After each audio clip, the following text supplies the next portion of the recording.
Heard, आप सुने सावजी, लक्ष्मण सावजी साहब को सुने, जो बीजेपी के प्रवक्ता थे.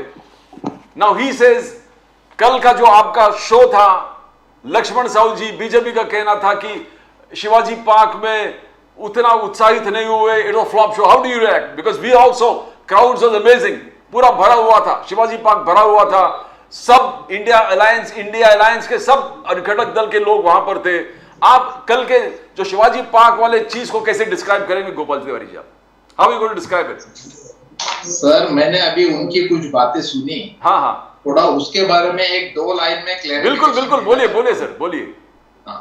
जो ये बात कहते हैं कि गद्दार शिवसेना का, मैं उनको एक बात याद दिलाना चाहता हूँ कि इन्होंने जैसे ही सत्ता में आए तो उन्होंने जो शिवसेना का साथ, जो बाला साहब ठाकरे के रूम में जाके आदित्य ठाकरे तक अमित शाह जी बार बार जा रहे थे, और जब इनका कहना था कि विधानसभा और लोकसभा 2019 की हम युति अलायंस करेंगे तो दोनों एक साथ करेंगे, तब बीजेपी कह रही थी नहीं, पहले लोकसभा का करें. वो डटे हुए थे कि भाई ऐसा नहीं चाहिए, विधानसभा और असेंबली और पार्लियामेंट. तो फिर बाद में राजी हो गए, कई बार वो गए, उनकी मन धरने की, उनको बार बार रिक्वेस्ट की, तब जाके दोनों ने ज्वाइंट प्रेस कॉन्फ्रेंस लेके अलायंस किया. अभी 2019 के चुनाव के बाद क्या हुआ?